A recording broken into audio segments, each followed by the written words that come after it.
할렐루야. 할렐루야. 아멘. 하나님께서 주시는 말씀은 요한복음 4장 43절에서 54절까지 말씀입니다.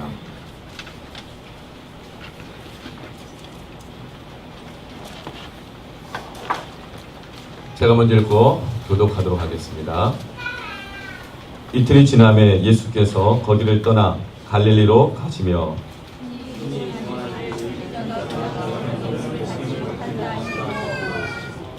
갈릴리에 이르심에 갈릴리인들이 그를 영접하니 이는 자기들도 명절에 갔다가 예수께서 명절 중 예루살렘에서 하신 모든 일을 보았음이더라.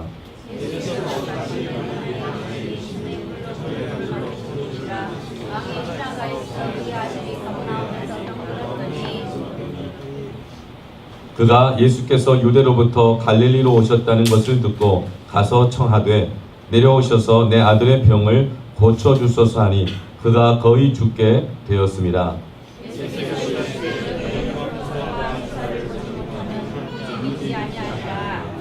신하가 이르되 주여 내 아이가 죽기 전에 내려오소서.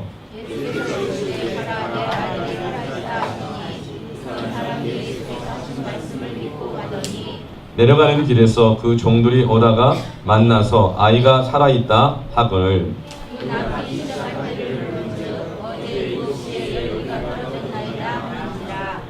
그의 아버지가 예수께서 내 아들이 살아있다 말씀하신 그때인 줄 알고 자기와 그 온 집안이 다 믿으니라. 이것은 예수께서 유대에서 갈릴리로 오신 후에 행하신 두 번째 표적이니라. 아멘.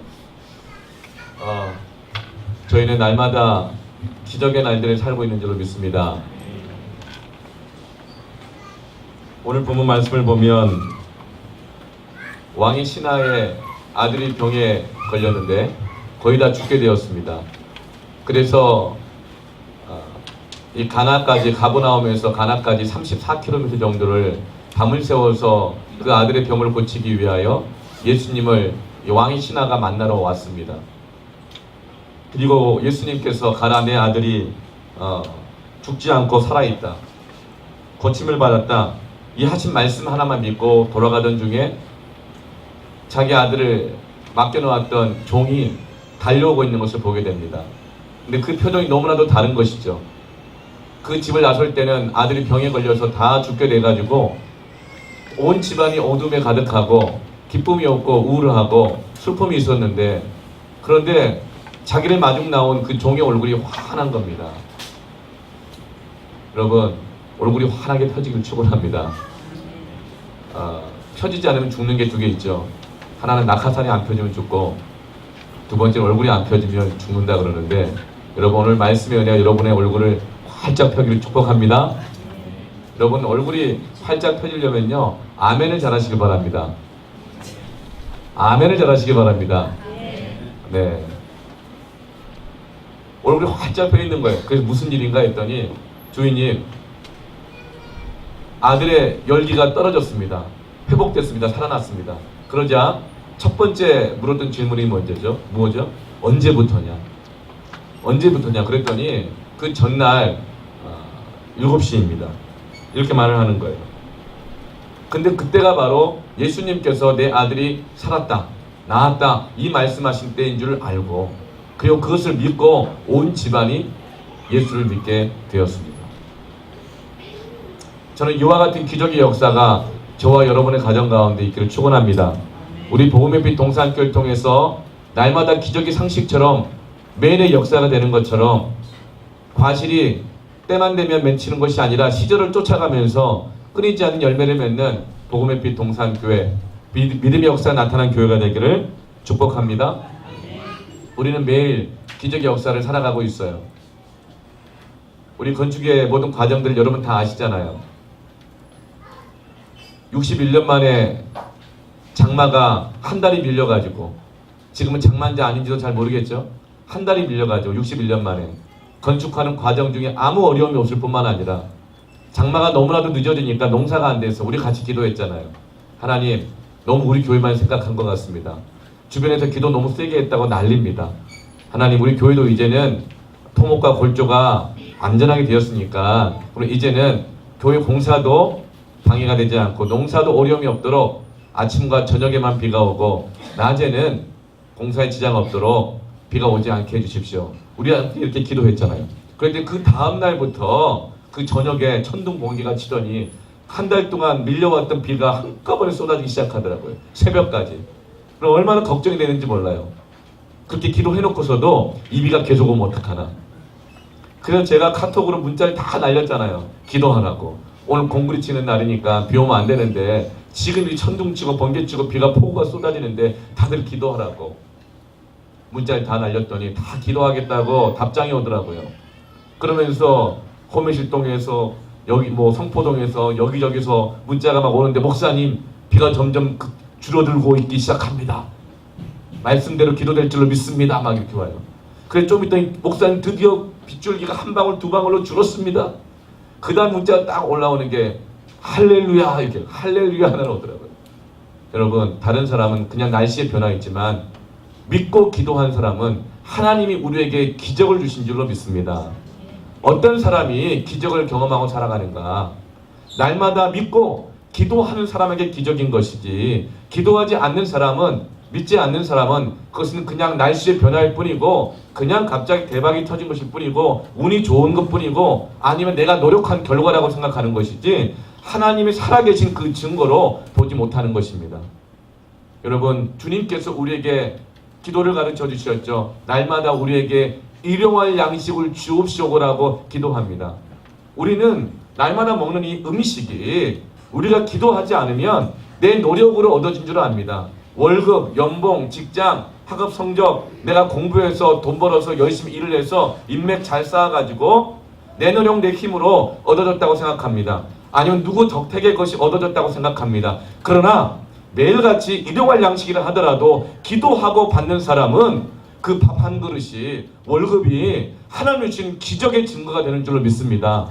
그래서 음식을 먹을 때마다 감사함으로 먹게 되어지고 월급을 받을 때마다 감사함으로 받게 되어질 뿐만 아니라 하나님이 살아계시는구나, 내 기도에 응답해 주시는구나, 세상은 내 노력, 내 지혜 방법으로 사는 것이 아니라 기도로 살고 하나님의 도우심으로 사는 것이구나. 월급 받을 때마다 믿음이 올라가고 연봉이 올라갈 때마다 믿음이 올라가고 직급이 올라갈 때마다 교만해지지 않고 오히려 기도하는 사람으로 변화되는 줄로 믿습니다. 우리 복음의 빛 동산교회 너무나도 큰 은혜를 체험하고 있어요. 이 날씨의 변화는 우리가 기도했기 때문에 이것은 하나님 우리에게 주신 기적의 응답인 줄로 믿습니다. 1박 2일로 우리가 강원도 평창까지 수련회를 다녀왔어요. 어떤 분이 수련회를 가자고 말했는지 저는 잘 기억은 안 나지만 몇 분 그러셨던 것 같아요. 그래서 제가 첫 마디가 그랬어요. 아니 건축증에 어떻게 수련회를 갑니까? 제가 부담이 되는데 그렇게 얘기했더니 또 어떤 분이 참 기억이 잘 안 나요. 어떤 분이 목사님 이렇게 작을 때 가지 아니면 언제 갑니까? 딱 그러는 거예요. 아 그래요? 그래서 이제 그 수련회를 이제 가기로 이제 결정을 했죠. 그러면서도 내 마음속에 계속 그런 부담이 있는 거예요. 아 건축 중에 어디 지금 교회당도 예배당도 안 져져 있는데 우리가 어디 수련을 가나. 건축비도 하나님 더 주셔야 되는데 이 뭐 한 푼이 아쉬운 때 왜 또 수련을 가나 이런 마음 들었어요. 그런데 하나님께 어떤 분을 통하여서 제 마음과 대화 가운데 이런 말을 해주시더라고요. 목사님 건물이 세워지는 것도 중요하지만 공동체가 세워지고 교회가 세워지는 것이 더 중요한 것 같습니다. 그 말을 딱 듣는데 제가 돌아가서 기도를 하는데 계속 그 마음이 남는 거예요. 그렇구나. 교회는 단지 콘크리트 부어서 철근 심어가지고 만들어진 건물이 교회가 아니라 우리가 교회구나. 그 마음이 들면서 그래. 이건 하나님께서 주시는 또 기적의 은혜를 체험하게 하시는 하나님의 뜻인 것 같다. 갑시다. 하고 막 이제 그 다음부터는 막 세게 밀어붙이기 시작했잖아요. 세게 밀어붙이는 증거가 뭐예요? 이거 해오시오, 저거 해오시오, 이거 하십시오, 저거 하십시오, 이거 맡으시오, 저거 맡으십시오, 휴가를 조정하십시오, 참가하십시오. 막 이렇게 막 밀어붙이기 시작을 했어요. 네. 그리고 답사를 갔다 왔는데 답사를 갔다 와서 제 마음이 갑자기 그렇게 결정하고 밀어붙였던 걸 후회하기 시작했잖아요. 갔더니 우리는 40여 명이 가야 되는데 사실 그때는 한 30명 갈까 이렇게 생각을 했어요. 갔는데 방이 3개밖에 없죠. 화장실이 하나밖에 없어요. 네. 그리고 3,000평으로 늘었는데 그 배추밭이 2,800평이고 집은 200평이었어요. 참 그 저 푸른 초원위에 정말 또 거기서 상추 따먹고 고추 따먹고 너무 좋았잖아요. 그런데 환경과 상황이 너무 열악하다 보니까 이렇게 막 걱정이 되는 거죠. 방이 3개인데 40여 명이 어떻게 다 잘 것인가. 방이 안 되니까 텐트를 구해야 되잖아요. 텐트를 어떻게 구할 것인가. 그리고 방바닥이 또 딱딱하니까 이불이 있어도 좀 눅눅할까봐 바닥에 깔개를 깔고 자야 되는데 이 깔개는 다 어디서 구할 것인가. 이불은 어떻게 가져오라고 하면 가져올까. 뭐 이 생각. 네. 그리고 화장실이 하나인데 어떡하나. 40명이 아무리 계산을 해도 화장실 하나를 쓰는 거라서 아무리 인내력이 좋고 배려심이 좋다 하더라도 참는 것도 한도가 있지 어떡할 것인가. 그래서 형제들은 산과 또랑과 여기저기 헤매면서 삽을 들고 그렇게 하기로 와요. 그렇게 해서 결정하자. 그리고 정말 70년대식으로 화장실은 또 큰 게 감사해요. 화장실 드럼통 큰 거 갖다 놓고 물 이렇게 쌓아놓고 또 어디서 가스 버너를 구해다가 이 물을 데펴서라도 목욕을 시켜주겠다. 근데 물을 안 데펴줬던 것 같은데. 네. 요즘이 어떤 시대인데 그때 또 문자가 오더라고. 밤에는 춥다는 거예요. 밤에는 춥다. 또 낮에는 덥고 후덥지근하다. 에어컨도 없다. 휴가 기간이라 차가 밀린다. 태풍 나트리가 올라오고 있다. 4끼의 식사를 먹는데 이 식사를 누가 다 준비할 것이며 반찬은 뭘로 할 것이며 차량은 없는데 그래도 차량은 어디서 빌려올 것이고 누가 빌릴 것인가. 기름값은 어떻게 할 건가. 그리고 수련회 중에 건축은 계속 잘 진행될까. 와 정말 제가 이 마음에 막 여러분 듣기만 해도 참 이렇게 여러분은 기도하셨으니까 믿는 모습이 있었는지 모르겠지만 저는 얘기하면 잠이 안 오고 입이 바짝바짝 마르고 똥도 안 나오더라고요. 얼마나 걱정을 제가 많이 했는지. 그리고 이제 어제 모든 걸 다 정리하고 차량까지 반납하고 집 나르고 집에 돌아오니까 저는 저녁 한 10시쯤 넘었더라고요. 근데 우리 선발들을 갔다가 수고했던 형제들은 어제 저녁 12시 넘어서 집에 다 전정리하고 다 돌아왔더라고요. 근데 카톡이 오고 문자가 오는데 이런 내용이 와요. 목사님 너무 행복했어요. 목사님 너무 좋았어요. 목사님 우리 가정을 위한 수련회 같았어요. 목사님 하나님 내게 너무나 많이 말씀해 주셨어요. 하나님 목사님 딱 우리 가정을 위한 수련회였어요. 그 섬김이 너무 감동받았어요. 행복했어요. 계속 문자가 오는데 아주 그냥 피곤이 머리부터 발까지 싹 씻겨나가는 거예요. 할렐루야. 참 감사했어요. 그런데 그러면서 어떤 생각을 했냐면 그래 역시 힘을 합하면 안 될 일이 없다. 힘을 합하면 안 될 일이 없다. 40명씩 4끼 밥을 먹는 것도 반찬 하나씩 다 맡겨가지고 갖고 오니까 넉넉히 먹었고 차량도 각각 아름아름 해가지고 운전 다 하고 오니까 그것도 다 되고 텐트도 구해주고 노력하니까 안 되는 게 없더라. 화장실 하나밖에 없지만 서로 참고 인내하고 배려하면서 삽 들고 산으로 뛰니까 뭐 어려움이 없다. 역시 힘을 합하면 안 되는 게 없어. 이 생각했어요. 저렇게 수고하고 노력한 애쓰는 저 신실한 형제들, 저 신실한 성도님들 정말 있으니까 정말 다 되는구나 이 마음을 가졌어요.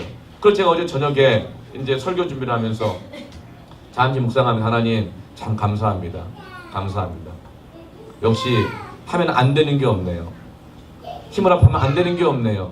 그렇게 기도를 하고 있는데 제 마음 가운데 하나님이 딱 그러시는 거예요.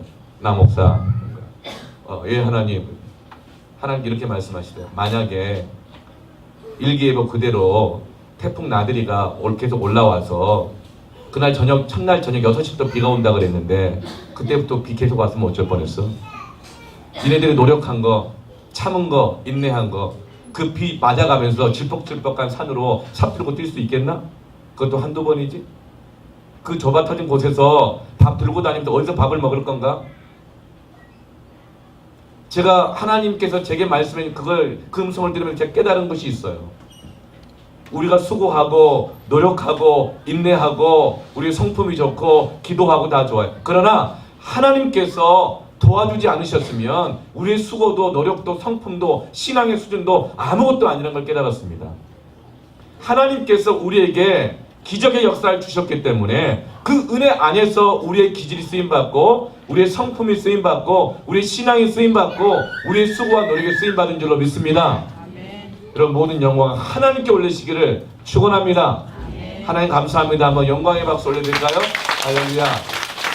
제가 너무나 단순한 걸 깨달았어요. 사실 제가 저녁 10시 넘게 들어오면서 되게 힘들었거든요. 그러면서 역시 개척교회 목사는 이 정도는 헌신을 해야지. 그러면서 했는데 12시 넘어서 이제 민년 형제 문자 보니까 막 마음이 겸손해졌어요. 나보다 더 헌신적인 성도가 있구나. 그러면서 이 헌신에 대해서 깊이 감사하고 있었는데 이 하나님의 깨달으심 속에서 하나님의 기적의 역사는 사람의 수고와 노력과 의지와 애씀 그것을 뛰어넘어서서 하나님께서 은혜를 베푸시름으로 말미암아 우리에게 주어진 줄로 믿습니다. 그래서 이번 이틀간의 수련회는 기적의 수련회였습니다. 믿습니까? 오늘 말씀을 보면 이 말씀의 배경이 예수님께서 사마리아 땅에서 수가성의 그 여인 남편을 5번이나 바꿔먹은 속사정은 모르겠어요. 묻는 것은 예의가 아닌 것 같아요. 그 예수님 왜 바꿨냐고 묻지는 않으시잖아요. 이 여인을 만나주시고 평생 목말랐던 그의 심령을 채워주는 생수를 주시고 그 여인이 평생 동안 피해의식과 대인기피증에 시달리며 살면서 대낮에 물을 기르러 올 수밖에 없는 그 목마른 인생을 채워주시고 그 인생의 상처를 치료해 주시고 그 여인에게 복음을 주시고 감동함을 주시고 예배의 신비를 알려주시고 이 사마리아 여인이 이제 사마리아 그 동네 자기를 무시하고 조롱하고 비난하고 언제 나를 공격할지 모르는 그 두려웠던 사람들에게 돌아가서 와 보라 복음을 증거하고 그로 인해서 이제 그 여인 때문에 사마리아에 있는 많은 사람들이 예수님께 다 나와서 사마리아의 영적인 추수의 역사, 부흥의 역사가 일어났습니다. 그것이 며칠 동안이요? 며칠 동안이요? 이틀 동안이요. 이틀 후에라가 나와 있잖아요. 이틀 후에. 하루가 천년 같고 천년이 하루 같게 하시는 하나님. 믿습니까? 하나님은 사람이 아무리 천년 동안 노력해도 할 수 없었던 일이지만 그 노력 위에 하나님의 은혜가 부어지면 천년 동안 해도 안 되는 일을 하루 만에도 이루시는 분인 줄로 믿습니다. 아무리 사람이 시간이 없고 부족해가지고 하루밖에 없다 하더라도 하나님이 은혜를 주시고 도와주시면 천년 동안 해도 못할 일을 하나님께서 하루 만에도 일하시는 줄로 믿습니다. 제가 오늘 이 말씀을 보고 사마리아 이 땅 그 수백 년 동안 430여 년 동안 버려진 땅 예배도 드려지지 않았던 이런 땅 그 땅 가운데 예수님이 직접 찾아가셨어요. 그래 누구를 통했어요? 신학 박사가 아니에요. 양육 4단계까지 다 받은 사람이 아니에요. 어떤 직분자가 아니에요. 남편을 5번이나 바꿔먹은 창녀와 같은 삶을 살았던 이 한 여인의 변화. 이 여인이 복음을 증거했을 때 그 누구도 하지 않았고 하지 못했던 사마리아 성의 성시와의 역사가 이루어진 줄로 믿습니다. 이것은 무슨 능력입니까? 사람의 조건이 아니라는 것이죠. 어떤 조건에 있든지 어떤 사람이든지 주의 말씀이 임하고 예수님이 만나주시고 복음의 능력이 그 사람을 관통하여 가면 그 사람이 어떤 조건을 가지고 있어도 그 복음이 그 사람을 관통하여 가면 그것이 능력이 되어져서 이틀 만에라도 사마리아 성이 주께로 돌아오는 줄 믿습니다.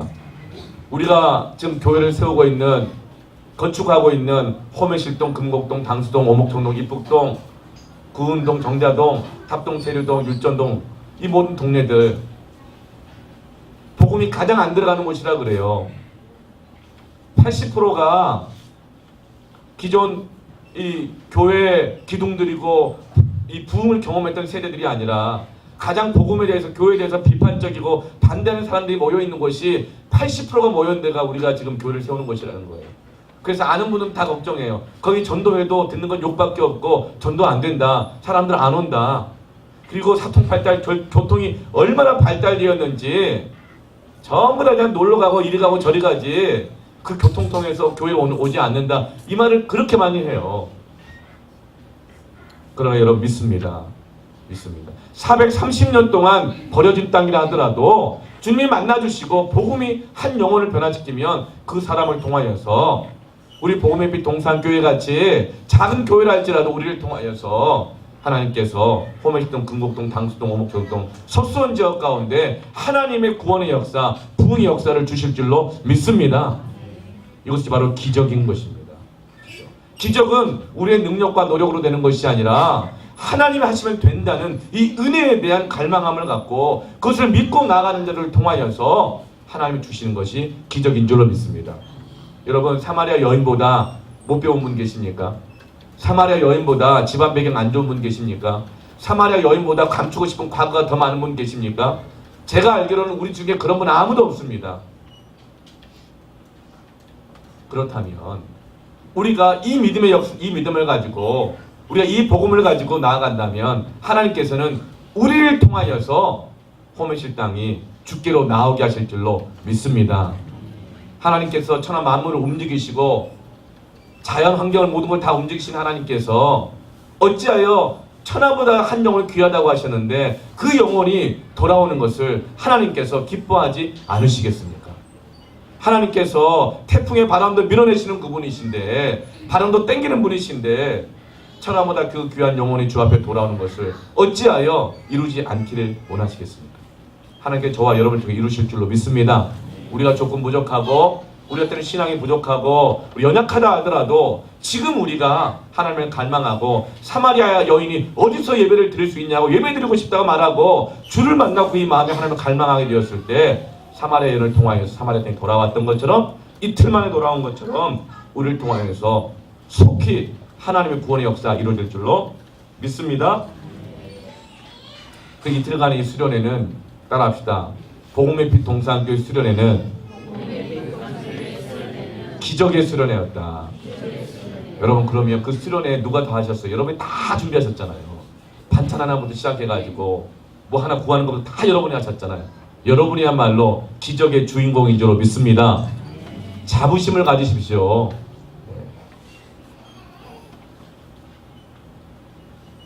그런데 우리 인생 자체를 돌아보아도 참 기적의 연속이었어요. 제가 그때도 한번 선포하며 기도했잖아요. 하도 가물어가지고 답사를 2번이나 갔는데도 강원도 평창 그 계곡에 물이 없어가지고 이것 참 고민되더라고요. 그래서 오면서 선포했잖아요. 우리가 갈 때는 반드시 비가 와서 계곡에 물이 철철 흘러 넘치리라. 할렐루야. 그렇게 하고 왔잖아요. 그랬더니 정말 기가 막히게 그 전날 선발대가 갔잖아요. 민여령께 전화 왔어요. 목사님 당황해가지고 천둥이 치고 번개가 치고 비가 막 하늘이 뚫린 것처럼 쏟아지기 시작하는데 계곡이 넘쳐가지고 내일 아무래도 계획된 물놀이를 못할 것 같고 수련의 모든 계획에 대한 새로운 준비가 필요하다는 거예요. 그렇게 막 다급하게 막 연락해요. 비가 얼마나 쏟아지던지. 계곡물은 금방 물잖아요. 그래서 제가 다 얘기를 했어요. 민여령 이제 두려워하지 말고 걱정하지 말고 우리 기도하자. 그런데 그 밤에 비가 그친 줄로 믿습니다.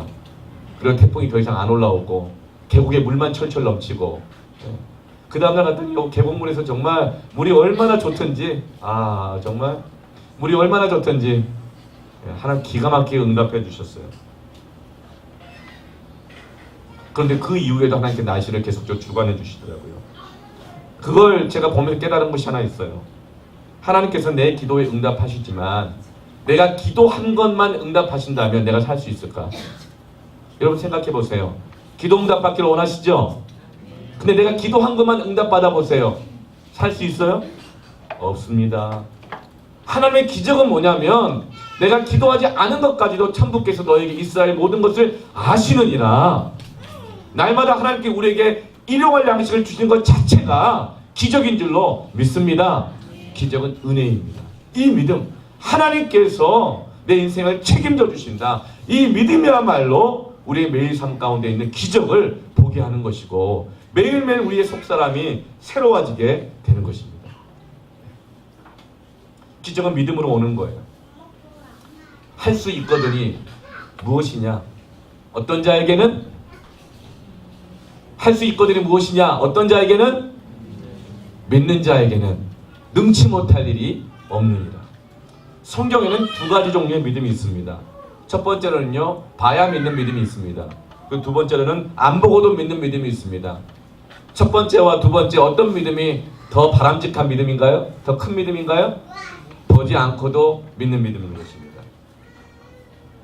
예수님께서 밤새 예수님은 산에서 산기도 하고 계시는 중이었는데 제자들 보고 먼저 갈릴리 바닷가를 이 배를 저어가지고 저쪽으로 건너가라 그랬어요. 왜냐하면 예수님이 기적을 막 베푸니까 사람들이 모여들면서 제자들이 흥분상태였어요. 예수님 주변에 수많은 사람들이 몰려드니까 드디어 지구명에도 볕들 날이 왔구나. 우리 인생도 폈다. 우리가 선생님 잘 만나가지고 우리 인생도 폈다. 역시 인생은 한 방이야. 역시 인생은 줄을 잘 서야 돼. 막 기뻐가지고 정신을 못 차리고 있었어요. 그러면서 막 의기양양해지고 있었죠. 그걸 보면서 예수님이 불안한 거야. 이러다가 얘네들 신앙 다 잃어버리겠다. 처음 마음 다 잃어버리겠다. 그러면서 얼른 수많은 무리들로부터 그 제자들 띄어보내면서 배 타고 저쪽으로 건너가라 그러셨어요. 분리시키세요. 그러면서 예수님은 그 제자들을 위해서 산의 중턱에서 기도하고 계셨어요. 밤새 기도하고 계셨어요. 주님, 베드로 쟤 너무 흥분했습니다. 몇 번 칭찬 듣더니 그게 다 자기가 그런 줄 알고 있습니다. 주님, 도마, 쟤 벌써 지금 계산하고 있습니다. 어떡합니까? 누가 높은가, 누가 낮은가, 이 일의 결과 나에게 얻어지는 건 7대3인가 6대4인가 뭐 다들 계산하고 있다고 걱정돼가지고 예수님은 밤을 새워서 기도하고 계셨어요. 근데 제자들은 배를 타고 가다가 갈릴리 바다에 갑자기 돌풍이 막 불면서 배가 아무리 노를 저어도 한 치 앞을 나가지 못하는 거예요. 여러분, 노력했지만 여전히 내 인생이 제자리인 것 같을 때 그것이 바로 한계 상황입니다. 아무리 노력했지만 하나도 변한 것이 없다고 생각할 때, 그렇게 그 사람을 위해서 오랫동안 기도했는데 그 사람이 눈 하나 깜짝 안 할 때 우리 한계 상황이잖아요. 그래서 물이 들어와서 이제 다들 지쳤고 거의 포기 지경이었어요. 그러자 예수님께서 그 죽을 것 같은 그 상황이 되는 것을 주님이 기도하시다가 산하를 딱 내려다보니까 제자들이 배가 위급한 상황이거든요. 그 밤에 예수님께 어떻게 하십니까? 산에서 내려오시잖아요. 내려올 때 그냥 내려오셨겠어요? 아마도 산에서 내려오실 때 제자들을 구하시기 위해서 허겁지겁 내려오시느라 구르시고 넘어지고 오면 혹투성이가 되고 땀투성이 되면서 산에서 내려오신 거예요. 그리고 서둘러서 배를 향해서 바다 위를 걸어서 가셨습니다. 거의 죽을 지경이 됐는데 그 배에서 예수님이 나타나자 다들 유령인 줄 알고 무서워가지고 날린 거죠. 그때 베드로가 딱 보면서 역시 수제자다워요. 주님이십니까? 그러자 예수님께 그래 나다. 베드로 이렇게 물어요. 예수님 당신 맞다면 나로 하여금 당신처럼 이 무리를 걸어서 주님께로 가게 해주십시오. 그럴 때 여러분 같으면 어떻게 반응하겠어요? 야, 택도 없다. 너 또 흥분했구나. 너 그러다 바다에 푹 빠질 것 같은데 그냥 가만히 있어라. 그렇게 하지 않으시고 예수님께서는 그 치기 어린 그 믿음을 받아주시면서 그래 걸어와라 말씀하시잖아요. 그 걸어와라 그 말씀 하나만 믿고 바다 위를 저벅저벅 걸어가는데 그 말씀을 듣고 저벅저벅 걸어가는데 파도와 바람을 보고 두려워서 바다에 빠지게 된 것입니다. 그때 주님이 말씀하시죠. 믿음이 작은 자요. 베드로는 어떤 믿음이었습니까? 처음에 출발할 때는 말씀 듣고 따라갔던 믿음이었습니다. 큰 믿음이었습니다. 그 주님께서 기뻐하시고 오라고 했습니다. 처음에는 말씀 듣고 따라갔는데 나중엔 보기 시작합니다. 이것저것 보기 시작합니다. 바다의 깊이가 너무 깊은 것 같은데 내가 잘못 내딛은 거 아니야? 한번 이게 빠졌다가 발목 빼면 어떡하지? 바람의 세기가 내 계산하고 다른데? 서쪽에서 불 줄 알았는데 왜 갑자기 동쪽에서 불지? 그칠 때가 되는데 왜 안 그치지? 그 다음 보기 시작했어요. 그러자 어떻게 됩니까? 의심이 생기고 두려움이 생겨서 빠져버리는 것입니다. 베드로는 처음에는 큰 믿음으로 온전한 믿음으로 시작을 했지만 나중에는 보다가 따지다가 계산하다가 의심에 빠져서 연약해진 믿음으로 바다에 빠지고 허우적거린 것이죠. 베드로가 바다에 빠진 이유가 뭡니까? 파도 때문입니까? 풍랑 때문입니까? 환경의 변화 때문입니까? 상황이 내가 예상하지 않은 상황이 일어났기 때문입니까? 아니요. 예수님 뭐라고 말씀하시죠? 믿음의 문제라고 하는 것이죠. 믿음이 적은 자요. 어찌하여 의심하느냐. 여러분, 하나님께 여러분에게 말씀으로 믿음을 주시고 믿음이 들음에서 난 것이라고 한다면 끝까지 눈에 보이지 아니하여도 이 눈에 아무 증거 아니 보여도 주님에게 말씀하신 것을 믿고 믿음으로 내가 구하지 아니한 것까지도 하나님이 책임져 주실 것이다. 믿고 걸어가시기를 바랍니다. 진정한 믿음은 보고 믿는 것이 아니라 이 눈에 아무 증거 아니 배워도 주님이 나에게 오셨고 주님이 나에게 말씀하신 것이라고 한다면 주님이 책임져 주신다. 기도하지 못한 것까지도 응답해 주신다. 이 믿음 가지고 가는 것입니다. 도마도 그랬어요. 도마에게 하신 말씀이 그 말이잖아요. 네가 본고로 믿느냐 보지 못하고 믿는 자들은 더욱더 복되도다. 하나님 주신 복을 어떤 사람이 더 많이 받는가? 그것은 보지 않고 믿는 이 믿음의 사람들이 더 복을 받는다는 것입니다. 도마는 굉장히 계산이 빠른 사람입니다. 동료들이 예수님이 부활했다고 내가 보았다고 그 증거를 도마에게 들려줬어요. 동료들이 다 모여가지고 도마에게 얘기합니다. 다 믿었어요. 근데 도마 혼자만 안 믿어요. 아무리 너희들이 말을 많이 해도 내가 직접 보지 않는 한 나는 믿지 않겠다. 내 안에 스스로 내 안에 확신이 들지 않으면 누가 와도 나를 설득 못해. 난 내가 직접 보고 내가 확인하고 내 계산이 떨어지고 내가 경험한 것만 믿겠다. 이게 도마였습니다. 베드로는요, 비록 그가 바다에 빠지긴 했지만 그래도 온전한 믿음으로 출발했죠. 나 눈에 보이는 것 쫓아가다 또 빠지긴 했지만 그래 베드로는 특징이 예민해요. 예민한 사람의 특징은 귀가 얇다는 거예요. 그래 이 사람이 이 말하면 또 그걸 굉장히 잘 믿고 저 사람은 저 말하면 굉장히 잘 믿고 따라갔다가 빠지고 막 원망하고 불평하고 막 이렇게 살아가요. 그런데 도마는요 귀가 얇지 않아요. 굉장히 고집이 있어요. 누가 뭐라 그래도 내 안에 확신이 안 들면 난 절대 그거 아니라고 봐. 이렇게 말하는 사람이 바로 도마였습니다. 그래서 주님이 말하는 거예요. 그것 때문에 네가 더 복을 누릴 수 있는데 그것 때문에 네가 복을 더 누리지 못하고 살아가는 것이다. 본고로 믿느냐? 보지 않고 믿는 사람이 더 복되도다.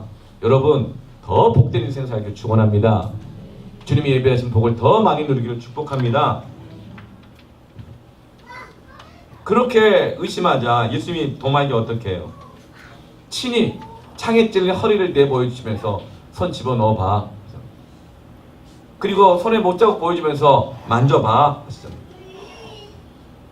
여러분 어느 때까지 찔러보고 계산 떨어지고 만져보고 확실해야 주님께서 내게 주신 그 뜻, 그 부르심에 순종할 수 있겠습니까?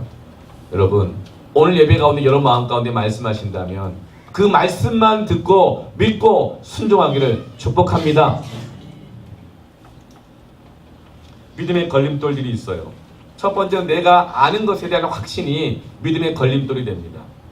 내가 아는 것에 대한 확신, 아는 것이 믿음의 걸림돌 된다고요. 오늘 예수님은 사마리아에서 원래 갈릴리로 가려고 하셨던 중인데 갈릴리로 가실 때는 사마리아 가장 가까운 곳이 어디냐면 나사렛입니다. 예수님의 고향이에요. 그래서 여러분 같으면 예를 들면은 부산이 고향인데 이 안산에 내려갈 때 대구를 거쳐서 가잖아요. 근데 부산을 방향을 가야 되는데 대구가 고향이에요. 그럼 가다가 대구의 고향에 들리겠어요? 안 들리겠어요? 웬만하면 들리죠. 급한 일 없으면. 그런데 예수님은 어찌된 일인지 갈릴리로 가실 때 가장 가까운 곳 나사렛을 거쳐서 가시는데도 불구하고 안 들리시고 바로 갈릴리로 가버리십니다. 그리고 44절에 뭐라고 말해요? 선지자가 고향에서 높임을 받지 못한다. 선지자가 나사렛에서는 내 고향에서는 나를 존경해주지 않고 존중해주지 않고 내 말을 믿어주질 않아. 그래서 나는 거기 가봐야 할 일이 아무것도 없어. 기적을 베풀 일도 없고 줄 말씀도 없어. 왜냐하면 고향 사람들은 나를 알거든. 그래서 실제로 나사렛 회당에서 예수님이 복음을 전하고 계셨는데 그 나사렛 사람들이 뭐라고 말하냐면 아니 저 사람 가르침이 놀랍긴 한데 저 사람 목수의 아들 요셉의 아들 아닌가? 그러면서 예수님의 말씀을 놀라면서도 안 믿어버렸어요. 거절해버렸어요. 그래서 예수님이 말하는 거예요. 선지자가 고향에서는 높임을 받지 못한다. 누가복음 4장에서는 선지자가 고향에서는 환영을 받지 못한다. 그래서 예수님께서는 나사렛에서 기적을 베풀지 않으셨어요. 나사렛에서 그 이후로 말씀을 주지도 않으셨어요.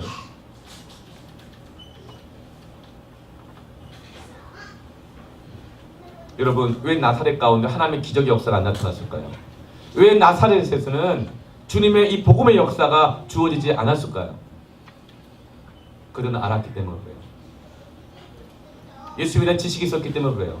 그 어릴 때부터 코 올릴 때부터 어떻게 산 줄 알고 똥오줌 못 가릴 때부터 시작을 해가지고 이유식 먹고 밥 먹고 그 아버지 요셉에게 자라났던 인간적인 모습, 인간의 모습 요셉을 잘 알고 예수를 잘 알고 있는데 뭐 자기가 하나님의 아들이라 그래.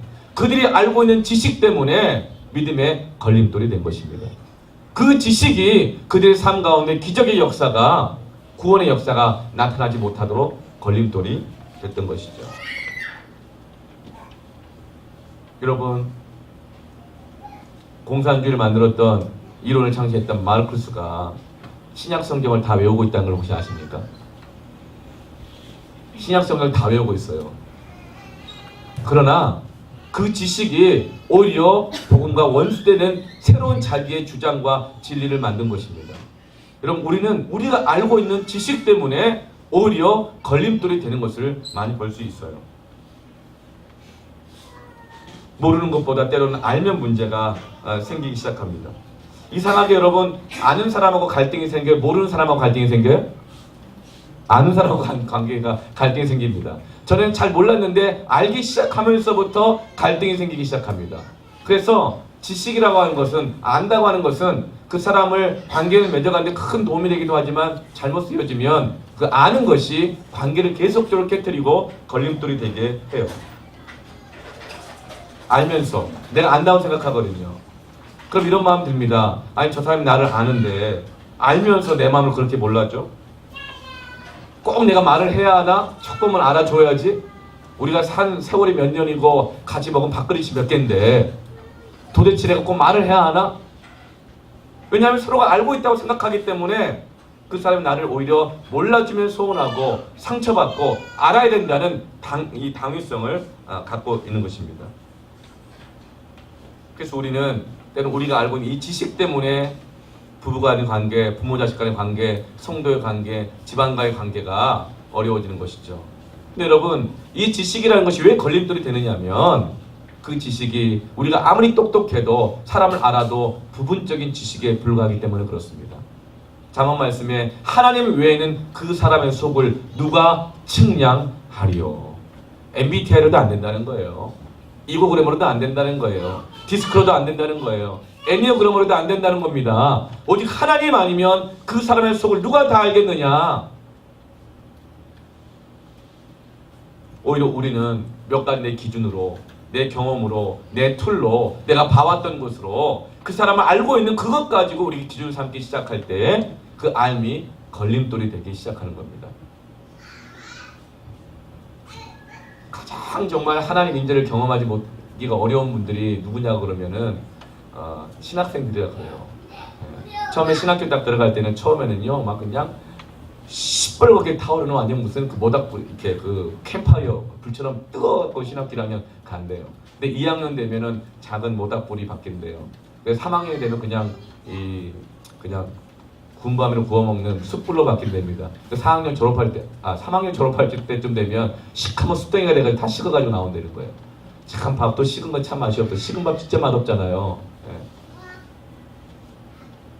오히려 이 신학적인 지식이 내가 하나님을 더 잘 모르는구나. 우리 인간의 이성의 한계를 깨닫고 경험하면서 주님 앞에 또 엎드리고 기도의 자리 가운데 나가야 되는데 그 지식 가지고 기준 삼기 시작할 때 한국교회는 용모양 버리면 안 돼. 한국교회가 이렇게 안 되는 건 기성세대들 문제야. 한국교회가 이렇게 안 되는 건 뭐가 예배가 문제야. 뭐가 문제야. 이게 문제야. 저게 문제야. 하면서 오히려 그 신학적인 지식 때문에 그 부분적인 지식 때문에 하나님과 나 사이가 멀어지는지도 모른 채로 그 지식을 붙잡고 있다는 것이죠. 여러분, 모르는 사람하고는 문제가 안 생긴다. 아는 사람하고 문제 생긴다. 모르는 교회는 비판도 안 해요. 그러나 알면 그때부터 어려움이 생기는 것입니다. 왜냐하면 우리의 지식은 부분적인 지식이기 때문에 그런 것입니다. 그리고 또 우리는 모든 것을 또 다 알아야 된다는 우리 마음 가운데 이 강박관념이 있어요. 왜냐하면 우리는 잘 알지 못할 때 답답함이 있기 때문에 그렇습니다. 여러분, 그런데 다 알지 못할 때 여러분 알려고 하지 마십시오. 다 알지 못할 때는 따라합시다. 다 알지 못할 때는 기도할 때다. 여러분, 살다 보면 보통 저 사람의 속을 모를 때 있죠. 30년 살았는데 정말 알다가도 모를 때 있죠. 알려고 하지 마세요. 알려고 하지 마세요. 기도하세요. 저도 그럴 때 있어요. 이놈의 자식, 내 자식 맞나? 도통 속을 알 수 없을 때가 있어요. 도대체 중2병은 대부분 그렇잖아요. 알 수 없을 때가 있어요. 그럴 때는 알려고 하면 안 돼요. 저도 좀 실수를 했어요. 막 카톡 뒤져보고 전화 문자 다 확인해보고 막 그렇게 알려고 뒤를 추적해보기도 했어요. 네. 알려고 하면 안 되더라고. 그때는 하나님, 내가 아무리 내 속으로 난 자식이지만 난 다 모릅니다. 하나님 외에는 모릅니다. 그때는 엎드리고 기도할 때더라고요. 여러분, 알려고 하지 마세요. 모를 때는 알려고 하지 마세요. 그때야말로 기적이 필요한 것이고 믿음이 필요한 때고 은혜가 필요한 때인 줄로 믿습니다. 한국교회 아무리 봐도 이해 안 될 때 있죠. 그때 말할 때 아니에요. 그때는 기도해야 될 때입니다. 기적이 필요한 때입니다. 은혜가 필요한 때인 것입니다. 그러나 나사렛 사람들은, 고향 사람들은 예수님 아는 것 때문에 판단하다가 하나님의 기적이 그 마을에서 떠나가 버렸어요. 복음도 사라져버리게 되었습니다.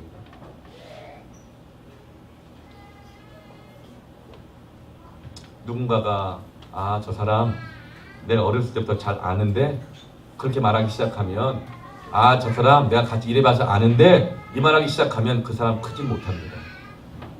우리가 하지 말아야 될 말들 중 하나 이거예요. 나 그 사람하고 일해봐서 아는데, 내가 그 사람 아는데, 여러분 하나님 외에는 다 모릅니다. 그래서 뭐라고 말합니까? 고린도전서 13장 말씀에 사랑 오래 참고 견디고, 뭘 참을까요? 말을 참아야 되는 거예요. 그래서 그 다음 나오잖아요. 우리가 아는 지식이 부분적인 것이지만 그 부분적인 아는 것 지식을 어린아이를 버렸노라. 그리고 오래 참고 견디고 바라보고 기도하면서 사랑이 우리를 온전하게 하느니라. 그러므로 믿음과 소망과 사랑 중에 그 중에 제일은 사랑이라.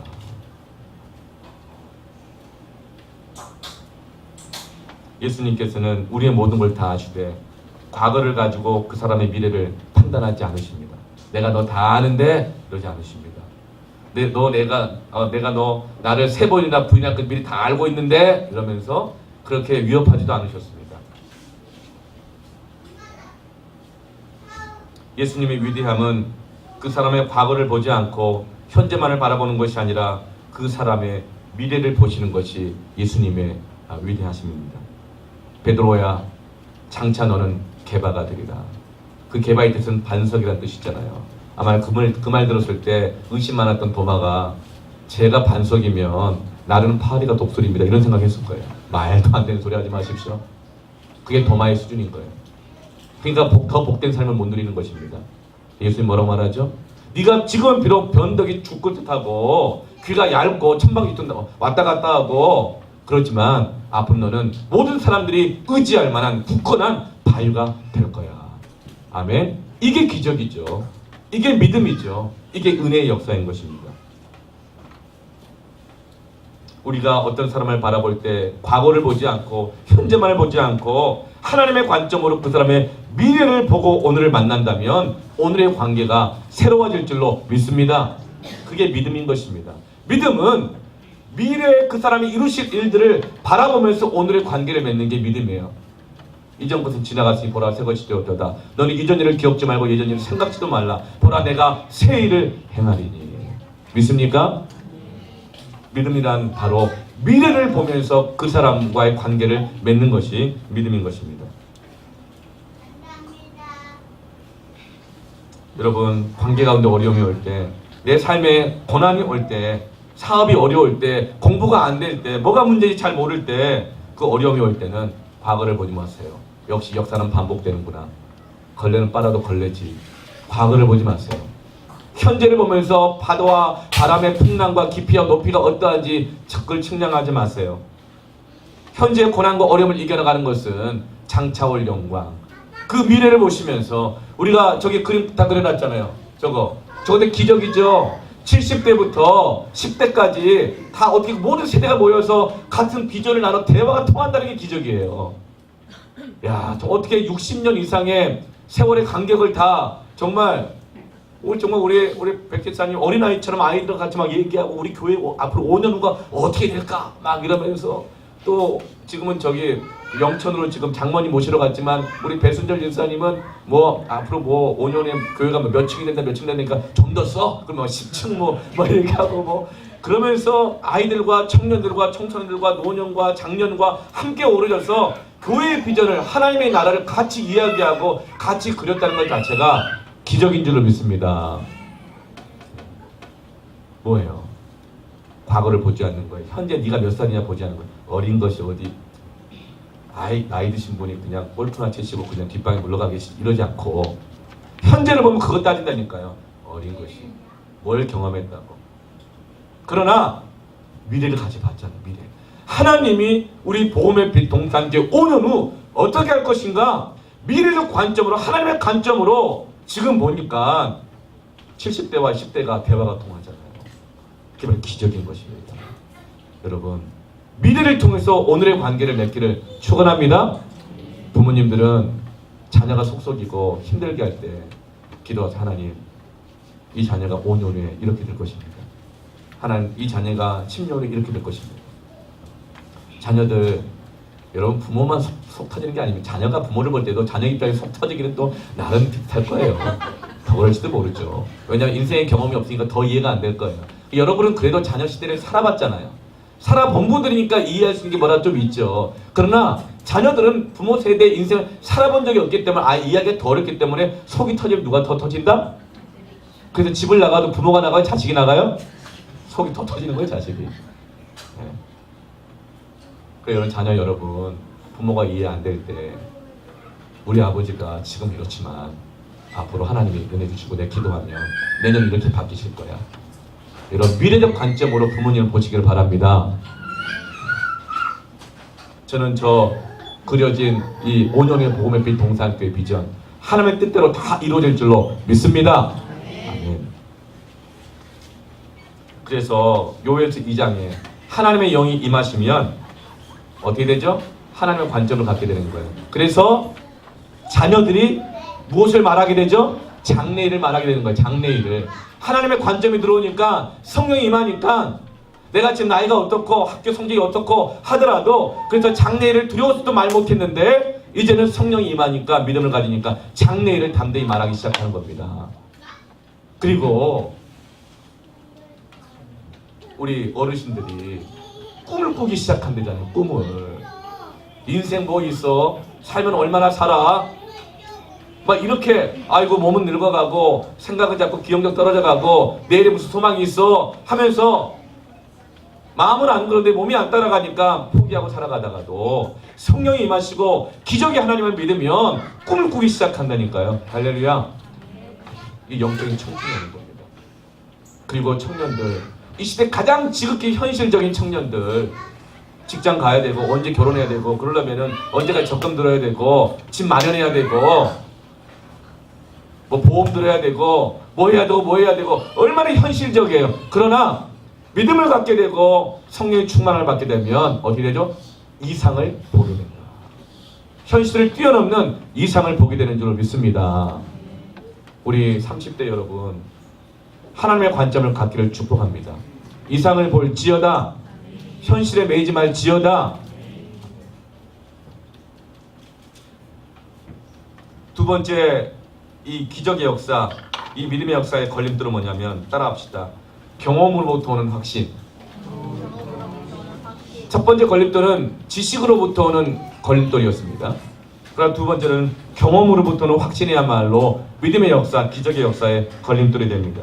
45절 말씀을 보면 갈릴리 사람들이 예수님을 영접을 했습니다. 그 영접한 이유가 뭐라 그러죠? 45절 보면 예수께서 명절 중 예루살렘에 사신 모든 일들을 직접 자기들이 보았다는 거예요. 경험했다는 것입니다. 뭘 경험했냐? 갈릴리 사람들은 늘 열등감이 있었어요. 예루살렘 사람들에 비해서 자기들은 변두리 살았거든요. 저기 변두리 살았어요. 예루살렘은 중심지였어요. 그래서 심지어 나중에 갈릴리에서 뭐 좋은 게 나오겠냐 이런 말이 있었고 갈릴리 사람들은 늘 조롱당하고 무시당한 사람들이었어요. 그런데 그래서 눈치 봐가면서 열등감을 가지고 예배를 드리러 간 거예요. 그런데 예수님께서 예루살렘 성전의 모든 비리를 다 까발리고 뒤집어 엎고 나무를 시고 훈계하시고 하는 걸 보면서 그냥 마음이 얼마나 통쾌했는지 몰라요. 그런데 그 예수님이 갈릴리로 오신다는 거예요. 그러니까 그 예루살렘의 일을 다 보았던 갈릴리 사람들이 예수님을 경험적으로 영접하게 된 겁니다. 영접하는 거예요. 환영했던 것입니다. 그런데 오늘 본 말씀 보면 예수님이 갈릴리 사람들의 이 환대를 전혀 반응도 하지 않으세요. 그렇게 좋아하지도 않으세요. 제가 보니까 우리 시온이의 이쪽 운동력은 감히 하나님 외에는 아무도 측량할 수가 없습니다. 자동차로 따지면 뭐 몇만 마력인지 잘 모르겠어요. 여러분, 우리가 지혜를 가집시다. 어떻게 지혜를 가질까요? 첫 번째로 기억하세요. 우리 애기들 가진 부모님 절대로 예배당 밖을 벗어나지 마세요. 싸우고 지지고 볶든지 말씀을 들어야 삽니다. 아멘? 그런데 여러분 도와줘야 됩니다. 그래서 저기서 이렇게 나오잖아요. 그러면은 우리 30대 이 부부들이, 아빠 엄마들이 애들 막 지금은 막 움직여서 이제 막 하고 있어요. 이렇게 말씀을 들으면서 마치 전쟁에 총 들고 다니면서 이렇게 막 하는 것처럼 아주 치열하게 말씀을 듣고 은혜를 누리고 있어요. 그렇죠? 네, 아멘. 네. 그런데 여기까지 나올 때 계속 왔다 갔다 하면 나올 때 내 발자국 소리 때문에 더 방해가 되지 않을까, 부담스러운 눈초리가 막 보여요. 그럴 때는 이 앞에 있는 분들 있죠. 나이를 상관없이 가까우신 분들이 여기를 벗어나려고 그럴 때는 얼른 이렇게 딱 안하다가 뒤로 보내주시기 바랍니다. 이렇게 서로 도와서 함께 예배를 드립시다. 이렇게 자기들이 본 것으로, 경험으로 예수님을 영접한 것입니다. 그런데 예수님은 그 영접에 전혀 반응도 안 하시고 그게 좋아도 안 하셔요. 그냥 대꾸가 없으세요. 요한복음 2장 말씀 보면 예루살렘에서도 좀 환영할 때 반응하지 않으셨어요. 왜죠? 자기의 몸을 의탁하지 않고는 그 사람들의 속에 무엇이 있는지를 알기 때문이라. 예수님께서는 갈릴리 사람이 자기를 영접하는 것이 참 믿음의 반응이 아니었다는 것을 알고 있는 거예요.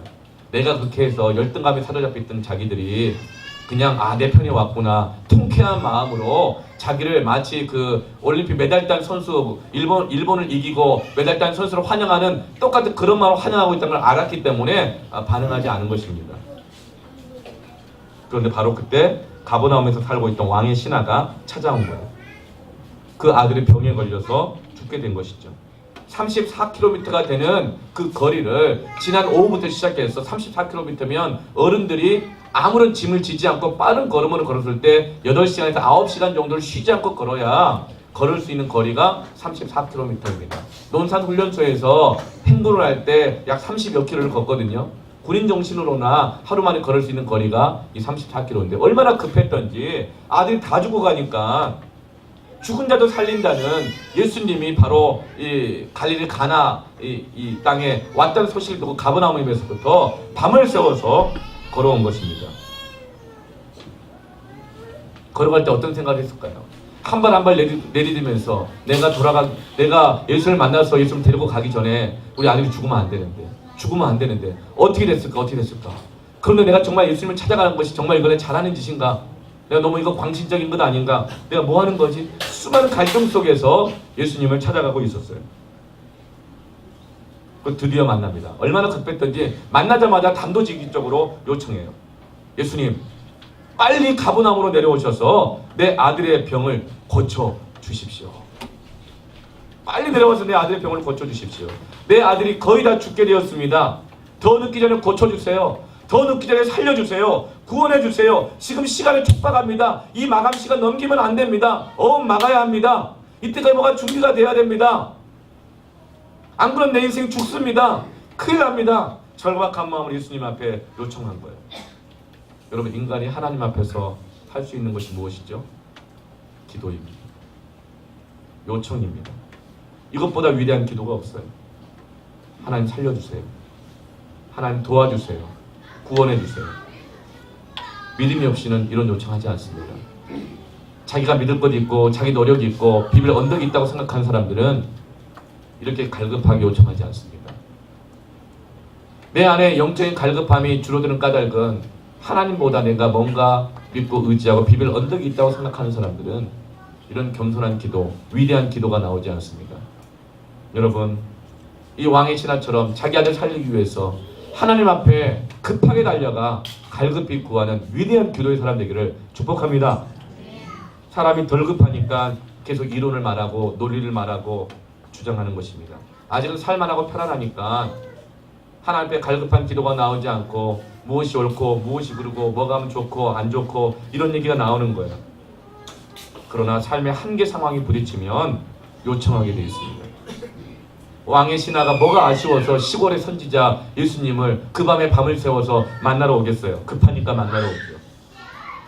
그 사람 다 만나봤고 약이란 약은 다 써봤지만 안 되니까 아들이 죽을 것 같으니까 예수님을 찾아온 것이죠.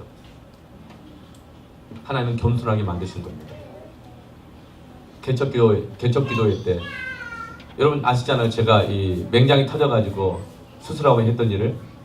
제가 얼마나 자존심이 제가 또 센 사람이에요. 물론 자존심 없는 사람 아무도 없지만 참 자존심 센 사람이고 제가 누구에 잘 굽히지 않는 사람으로 좀 유명합니다. 심지어 제가 걸어갈 때 무릎도 안 굽혀진다고 누가 그러시더라고요. 네. 그런데 개척을 시작을 했는데 토요일날 개척 기도를 해야 되는데 월요일부터 배가 아프기 시작을 했어요. 병원도 가고 했지만 안 낫는 거예요. 그런데 수요일쯤 됐더니 너무나 아파가지고 열이 나고 견딜 수가 없는 거예요. 이상한 마음이 들었어요. 그래서 다시 내과를 또다시 병원 진료를 받았더니 그렇게 얘기하더라고요. 맹장 쪽인 것 같다고. 그러니까 다시 한번 진료를 받아보시고 하시라고 그러더라고요. 근데 그 순간 수요일날 이제 저는 목요일날 이제 맹장 쪽인 것 같다 그랬을 때 제 마음에 확신이 오더라고요. 맹장이다. 그렇게 확신 딱 아예 왔어요. 그런데 내가 지금 가면 안 되겠다. 그리고 이제 금요일날 이제 아예 정말 이 위치라든가 모든 게 다 맹장 쪽이라는 걸 확신이 왔어요. 근데 금요일날 내가 병원에 이제 입원하게 되면 토요일날 개척교회 기도회 설교를 누가 하냔 말이죠. 누가 해요? 네. 지금 개척 상황이 얼마나 힘든데. 그래서 내 마음에 하나님 정말 내가 죽으면 죽으리다 하고 주님이 책임질 걸 믿고 내가 설교를 하다가 죽든지 교회는 세워놓고 죽어야 되지 않겠냐고. 어차피 인생 죽을 인생인데 어차피 썩을 육신 교회 세우다 가면 내가 순교라는 말 듣지만 지금 가면 기도회도 못하고 설교도 못하고 교회도 안 될 것 같고 안 되겠습니다 하고 이제 병원 안 가버렸어요. 그래서 이제 막 근데 그 하나님 또 은혜를 주셨는지 약간 막 덜 아픈 것 같기도 하고 막 이러더라고요. 그리고 나서 토요일날 저녁에 이제 설교까지 하고 기도까지 다 마치고 나니까 집은 저녁 11시에요. 그래서 저는 이제 알고 짐을 다 챙겼어요. 그 아내가 어디 가냐요? 그래서 이제 응급실 가서 좀 진료를 받아야겠다고. 그때 제 아내가 뭐 아무 생각 없이 뚫려서 따라왔죠. 근데 저는 이미 그때 제가 이제 수술을 해야 될 걸 알고 수술 준비를 해가지고 저는 이제 병원에 갔던 거예요. 그때 다행히 감사하게 하나님이 내과 의사 두 과장이 당직이었어요. 그래서 내과 과장이 이제 바로 이제 이 MRI를 찍고 수많은 검사를 했죠. MRI를 딱 찍고 사진을 보여주는데 기가 안 차다는 거예요. 저보다 나이도 어린 의사예요. 나이도 한참 어린데 저한테 막 화를 내고 야단을 치면서 이런 무식한 사람이 있느냐 하면서 막 얼마나 야단을 치는지 모르겠어요. 근데 어떻게 해요? 제가 급한 사람인데 들어야죠. 근데 보니까 MRI를 찍었는데 온 내장 전체가 동그란 공처럼 다 뭉쳐있는 거예요. 이미 장이 유착돼가지고 맹장이 터져서 복막염이 생긴 지 4일이 지난 거예요. 4일이. 어떻게 견뎠냐 그러더라고요. 당신 미친 거 아니냐고. 어떻게 견뎠냐고. 정말 온 내장이 다 동그랗게 뭉쳐버렸어요. 이렇게 공처럼. 그러면서 이렇게 얘기를 하더라고요. 당장 개복해야 된다고. 안 그러면 당신 죽는다고. 너무 위급하다. 그러면서 막 의사들한테 다 비상 연락하고 난리가 났어요. 아주 무식한 환자가 한 명 와가지고 큰일 났다고. 죽게 생겼다고.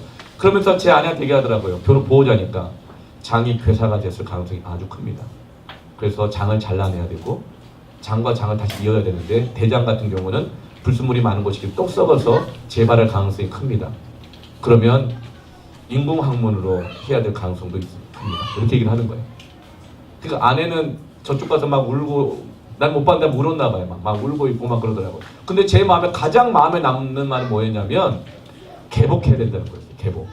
그 순간 개복하면 최소 3주 입원해 있는 걸 알고 있거든요. 저는 개복하면 복강경으로 하면 일주일 안에 퇴원하고 개복한다는 말을 들은 거예요. 그 3주? 그럼 내가 개척 기도를 3주를 못하면 이거 개척 안 되잖아 이거. 그래서 제가 의사 보고 그랬어요. 개복 안 됩니다. 왜 그러냐고. 난 개척교회 목사입니다. 안 됩니다. 그랬어요. 그랬더니 그건 당신이 죽는다는 거예요. 빨리 사인하라는 거예요. 저 사인 못합니다. 말을 바꾸십시오. 어떻게 바꾸냐요. 처음에 복강적으로 하다가 위급한 상황에서는 개복을 하겠습니다 쓰십시오. 그럼 내가 사인하지만 개복하기 때문에 난 절대 사인 못한다고, 내가 죽으면 죽었지 못한다고 제가 그랬어. 그랬더니 의사가 제 눈빛을 보더니 거의 압도를 당한 것 같아요. 그 자기 생각에는 그렇게 한다고 해놨다가 개복, 그 복강경을 하다가 개복을 할 생각을 하고 그럼 그렇게 하라고 했던 것 같아요. 그런데 감사하게도 원래 맹장수술 한 30분이면 끝나잖아요. 복강경으로만 3시간 반을 했어요. 의사가 무슨 감동을 받았는지 모르겠지만 3시간 반 동안 배에 구멍 뚫고 젓가락 3개 집어넣어가지고 현미경으로 보면서 장과 장 사이에 있는 것도 막 집어뜯고 떼어내고 잘라내고 오려내고 물 이렇게 세척으로 씻어내고 이 시간 3시간 반 동안 한 거예요. 그걸 하나님이 감동시키셨기 때문에 한 줄로 믿습니다. 개복하면 쉬울 일을 3시간 반 딱 이제 수술하고 깨어났죠. 제가 의사에게 물어봤어요. 수술하기 전에 물어봤어요. 내가 빨리 회복되려면 어떻게 되냐고 했더니 장 유착됐기 때문에 빨리 회복되면 계속 걸어야 된다는 거예요. 그 수술해서 마취도 깨자마자 걸어야 된다 이 생각이 나더라고요. 걸어야 내가 다음 주 개척 기도에 갈 수 있다. 걸어야 된다 생각이 들어가지고 저는 잘 기억이 안 나는데 제가 링겔병을 딱 잡고 수술병에 나오자마자 이걸 밀면서 복도를 막 걷기 시작하더라고요. 휘청휘청 하면서. 그래서 간호사가 와서 막 이렇게 왜 이러냐고 안정을 취해야 된다고. 제가 안 된다고 걸어야 된다고. 그래 다음 주에 설교하러 간다고 막 걷기 시작하더래요. 그래서 제가 계획을 딱 세웠잖아요. 수술하자마자 30분 쉬고 10분 동안 걷는다. 30분 쉬고 10분 동안 걷는다. 그래서 이 그 6층 복도를 10바퀴 돌면 10분이거든요. 제가 30분마다 한 번씩 10분씩 계속 걸었어요. 그랬더니 간호사가 차트를 나중에 보여줬는데 저희에 이렇게 써있더라고요. 계속 걷고 있어. 계속 걷고 있어. 계속 걷고 있어. 근데 하나님께서 은혜를 베푸시니까 의사가 그러더라고요. 가스가 3일 만에 나오면 다행이라고. 그리고 일주일 만에 물을 조금 죽일 수 있을 것 같고 일주일 넘어서 한 열흘 지나면 밥을 좀 먹을 수 있을 것 같다. 그리고 태어나려면 빨라야 2주, 보통 3주 걸린다. 얘기를 하더라고요. 그러냐고. 제가 속으로 하나 안 됩니다. 난 그렇게까지 안 됩니다. 하루 만에 방구 나오게 해주십시오. 기도했어요. 배를 잡고 예수 이름으로 명하노니 가스 나올지어다. 정말 그 절박한 마음으로 기도했어요. 구원을 요청했어요. 누워가지고 머리는 못 감고 막 이렇게 돼 있고 사람들 자꾸 신방 오고 막 이러시는데도 그 사람 화장실 가서 배 잡고 막 기도하고 이렇게 했어요. 그랬더니 그날 오후에 수술 오전에 끝나고 오후에 피식 하고 나오는 거예요. 그 제가 너무 기뻐가지고 의사한테 쫓아가가지고 방구가 나왔다고 그랬더니 저를 아르이를 쳐다보더니 그 의미 없는 겁니다. 누워 계세요. 그러는 거예요. 이상하다. 진짜 그런가? 다시 기도하기 시작했어요. 가스야 나올지어다. 주님 도와주시고 가스가 나오십시오. 그때 그날 저녁에 제가 숫자를 셌는데 저녁에 13번 방구 나온 줄 믿으시기 바랍니다. 13번에 숫자를 셌다니까 첫날 하루 만에 수술한 당일날 그 다음에 또 계속 걸으면서 기도하기 시작했어요. 하나님 물을 먹게 해주십시오. 물을 먹게 해주십시오. 그 다음 단계 물 먹는 단계입니다. 기도하면서 계속 걸었어요. 그래서 제가 의사에게 찾아갔죠. 제가 물을 좀 먹고 싶다고. 그랬더니 안 된다는 거예요. 구역질이 나올 거고 속이 다 뒤틀릴 거라는 거예요. 아니 내가 이렇게 열심히 걷고 있으니까 방구도 첫날 나왔는데 이제 3일째 있으니까 물 좀 축여보겠다 그랬더니 한 스푼 먹어버려. 한 스푼. 근데 분명히 복통이 있을 거고 바로 멈춰야 된다는 거예요. 알겠다고 기도하면서 먹었죠. 한 스푼을 먹으면서 또 저 의사 말을 잘 들어야 돼요 여러분. 네. 한 스푼을 먹으면 기도하면서 먹었어요. 이 물이 잘 흡수될지어다. 기도하면서 먹었어요. 아무 이상이 없는 거예요. 의사한테 얘기를 했죠. 아무 이상이 없다고.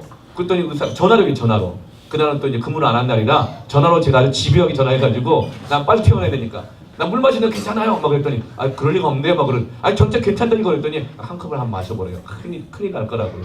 한 컵을 마셨어요. 3일째 되는 날 아무 이상이 없는 줄 믿으시기 바랍니다. 그리고 나서 5일째 되는 날 미음을 먹고 아침에 미음을 먹고 5일째 되는 날 저녁에 밥을 먹기 시작했어요. 그리고 7일째 퇴원을 해야 되는데 부정이어서 퇴원 수속을 못 받아가지고 8일째 퇴원했습니다. 할렐루야. 그리고 그 주에 개척교회 기도 모임을 한 것이죠. 여러분 하루가 천년 같고 천년이 하루 같으신 하나님. 의사가 저희들은 더 박사죠. 저도 알죠. 그러나 하나님은 믿음으로 요청하고 구원을 구할 때 기적 역사를 주시는 하나님이신 줄로 믿습니다. 아멘.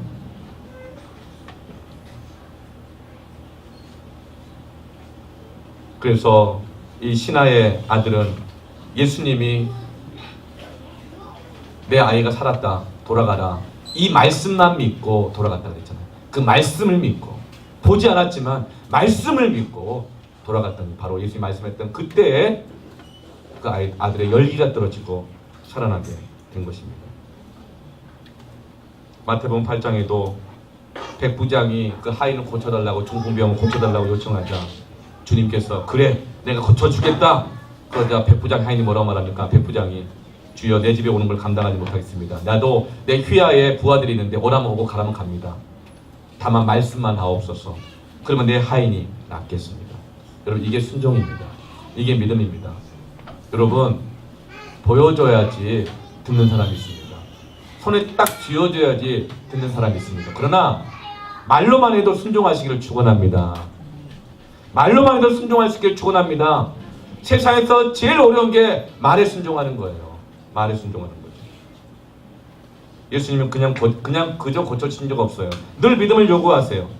귀신 들였던 아들이 불에 넘어지고 물에 넘어지고 죽으려고 그러자 그 아버지가 구합니다. 하실 수만 있거든 고쳐주세요. 그러자 예수님이 뭐라고 말하죠? 할 수 있거든이 무엇이냐? 믿는 자에게는 능치 못할 일이 없느니라. 믿음을 요구하신 거예요. 그냥 있으면 안 고쳐주세요. 구원을 요청하시길 바랍니다. 도움을 요청하시길 바랍니다. 믿음을 요청하는 거예요. 그렇게 말하자 이 아버지가 얼마나 머리가 좋았는지 말을 금방 바꾸잖아요. 할 수 있거든이 무엇이냐? 믿는 자에 능치 못할 일이 없다 그러니까 바로 뭐라고 말하죠? 믿나이다 그러잖아요. 듣기만 하고 믿나이다. 여러분 말을 빨리빨리 바꾸시기 바랍니다. 우리 가운데는 바꿔야 될 게 많이 있는데 무엇보다도 말을 바꾸시길 바랍니다. 내가 지금까지 수십 년간 써왔던 말이라 하더라도, 그것이 먹혔던 말이라 하더라도, 내 기준이었던 말이라 하더라도 하나님의 기적의 역사를 더 받는 복을 가로막는 말이라면 몇십 년을 썼어도 아무리 옳은 말 같아도 빨리빨리 바꾸시기를 축원합니다. 말을 바꿨어요. 빨리 바꿔서 믿나이다 하잖아요. 그리고 그 아들이 낳게 된 것입니다. 사랑하는 성도 여러분, 오늘 하나님께서 저와 여러분에게 기적과 믿음의 역사 하는 그 말씀을 우리에게 주신 줄로 믿습니다. 이제 여러분이 이 말씀을 믿었기에 이제 그렇게 믿음으로 주님 앞에 간구하고 승리하시기를 축원합니다. 이제 우리 한 번만 우리 기도하겠습니다.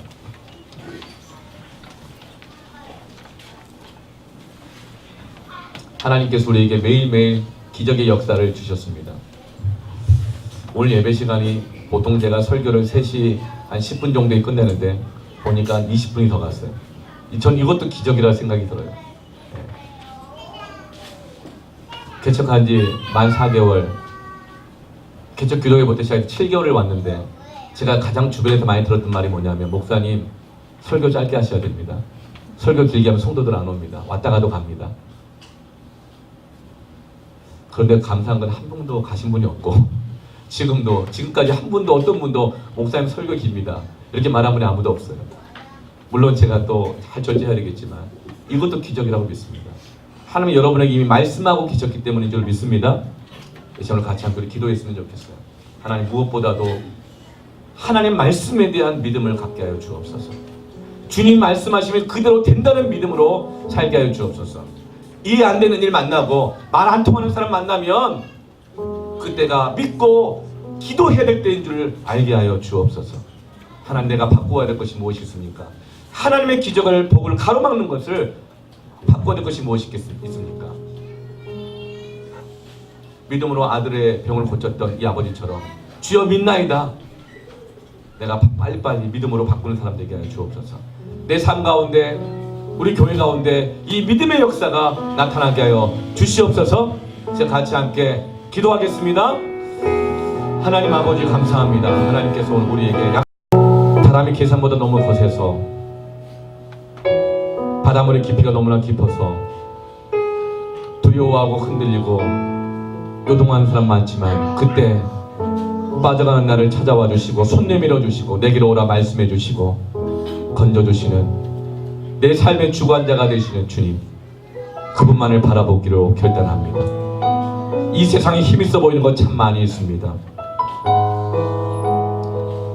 세월이 얼마나 힘 있는지 모릅니다. 세월 앞에 장사 없다고 그러고 10년이면 강산도 변한다고 합니다. 그러나 말씀은 영원히 변하지 아니하오니 세월이 변할수록 우리의 마음이 흔들릴수록 오늘 내게 말씀하신 이 말씀을 붙잡고 이 세월을 이기게 하여 주시옵소서. 물질이 돈이 얼마나 힘있어 보입니까? 권력이 얼마나 힘있어 보입니까? 학벌이 얼마나 힘있어 보입니까? 그러나 내 인생을 주관하시는 전능하신 하나님, 그 하나님이 내 장래를 책임져 주시고 보장해 주신 것을 믿고 두려워하지 않고 꿈을 꾸고 이상을 선포하는 믿음의 사람 되게 하여 주옵소서. 아멘. 네가 말한 그대로 되리라. 내 귀에 들린 대로 행하리라. 네가 구한 대로 응답받으리라. 주님이 내게 말씀해 주셨고 보여주셨다면 본대로 믿은 대로 말씀대로 선포하고 주장하여 기적의 역사의 주인공 되게 하여 주시고 하나님의 크신 뜻을 이루는 우리 복음의 동산교회 성도들 모든 가족되게 역사하여 주옵소서. 그래서 우리 가정마다 다시금 기적의 역사가 일어나고 우리가 나가는 세상 가운데 다시금 복음의 역사가 나타나고 잃어버린 구원의 시대에 잃어버린 하나님의 영광이 다시금 나타나도록 역사하여 주옵소서. 소수원 지역 가운데 우리를 통하여 기적의 역사가 나타날지어다. 그리스도의 계절이 올지어다. 하나님의 나라가 이루어질지어다. 이루실 하나님을 찬양합니다. 예수님의 이름으로 기도합니다. 아멘. 하나님께 영광의 박수 올려드립니다. 이 시간 찬송가